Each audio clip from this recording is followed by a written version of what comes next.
Good morning, good afternoon, good evening, good night. Again, whatever time you find the chance to sit back, take a moment, be prayerful, and share in the videos that we provide here at Grace Healing. My name is Larry Reynolds. I'm part of Grace Healing Community and the founder of Grace Healing Community. We've been present for a little over 30 years and looking forward to serving you in any way that you need. We're available on gracehealing.org or gracehealing.video on the YouTube or Grace Healing Community on Facebook.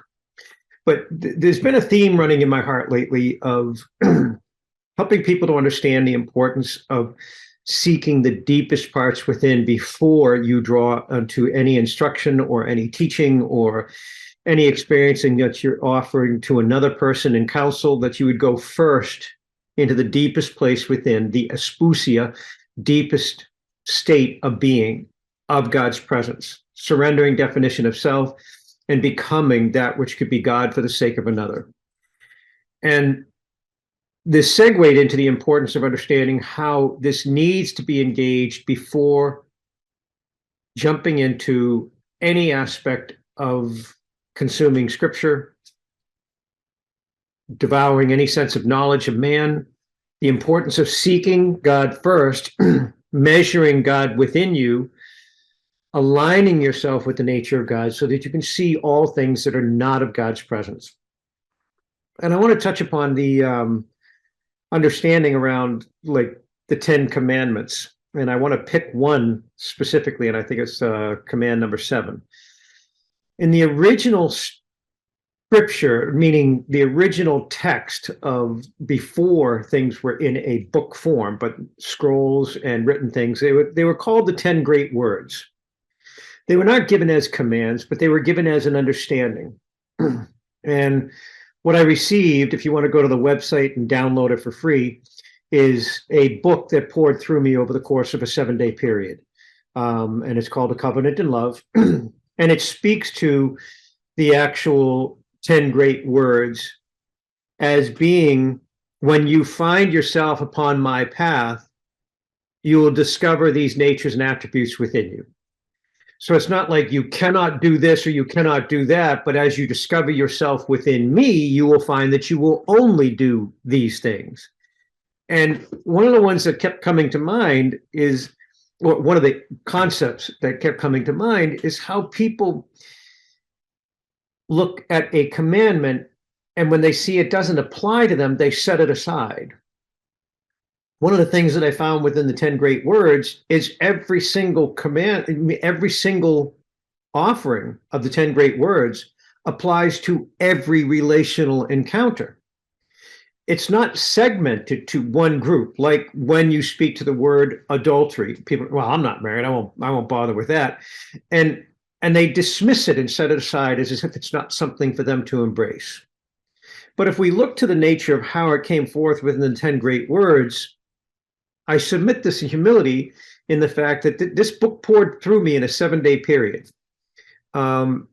It wasn't something I sat down, oh, I'm going to write a book. It was just a leading that came through me. I was to sit and begin. And then the book poured through, and there's been people healed by touching it. There's been people healed by reading it. There's been people just raised up into greater levels of understanding. So I'm in awe of what God can do with the instrument, not what Larry produced in writing.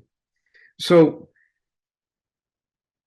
when we find ourselves upon the path of God's nature, aligned ourselves with the nature of God's Spirit, we will find that we cannot do anything to adulter or diminish the purity of love in any form of life.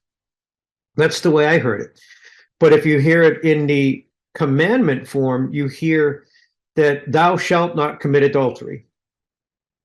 So again, in the thou shalt not commit adultery, people that say are single or whatever, they immediately set that aside. Oh, that's for that married group of people. That's for that people involved in a marriage relationship. But I would submit to you that it's deeper. And that's one of the things we've been getting into a lot lately in these videos, is sharing the importance of going deeper to the deepest parts within self through the espusia, the deepest parts within. And to understand that when it says that you will find that you cannot adulter any relationship or diminish anything I have established by now introducing anything of a lesser form to it.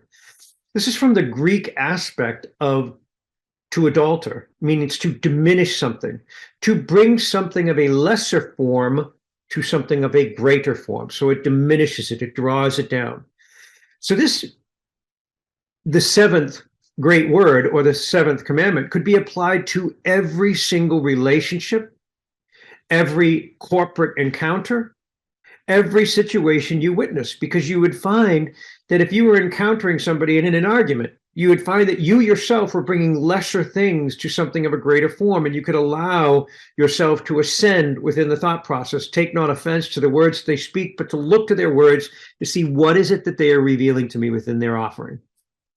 Take no offense, prayerfully release anything of a spiritual nature that you witness within their thought process, and extend to them in love and compassion if they're open to it, because you'll be in that alignment with God's presence, and you'll know if you're even supposed to speak to this at all at this moment or allow for it to set and connect with it at a later time. But again, that if you find yourself upon God's path, this will just become the nature of your being.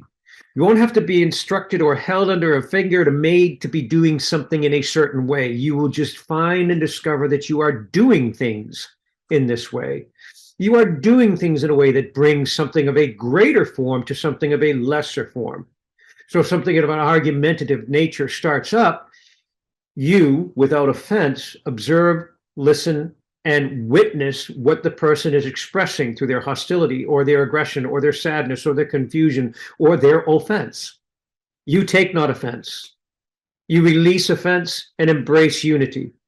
You take not confusion. You release confusion and you embrace clarity. Then you move into the process of assisting a person by helping them to see the nature of their own words as they begin to define it. And you will find that if they are speaking untruth, they will begin to lose steam in their argument and realize that they may have been wrongful in their approach because you are not feeding the lesser. You are bringing forth the greater. Deepest parts within are God within, shedding the idea of self so the self cannot take offense. And it may just be a way that you find yourself bringing greater blessing to every encounter you experience in your life, not just limited to the marital union, not committing adultery, and people immediately thinking of it as sexual content when that's not what was intended. It was intended that you would look upon every relational encounter and bring the greater blessing to it, not the lesser thing or the diminishing form. So I hope this helps and maybe shifts people in a way that you might consider that the things that you are offered in the world today, whether it be through the media, social media, all these memes that people put out, all the different things that are happening in society, the sequestering and shutting down of knowledge, to become more discerning in the process. And as you seek this information, you seek the knowledge that's presented before you, honestly let go of your allegiances and align yourself first unto God. And you may find that there's more going on in the background that people are admitting. You may find that there are many things that are worthy to be honored that others are diminishing. So from here at Grace Healing, we extend to you in love and look forward to the opportunity to serve you. If you are finding difficulty in navigating what's going on within society today, please feel free to reach out. We're available on gracehealing.org. You can reach all our contact information from there, and we look forward to hearing back from you in the comments. Take care and have an amazing day and an amazing week, and we look forward to hearing from you. Be blessed in God's love.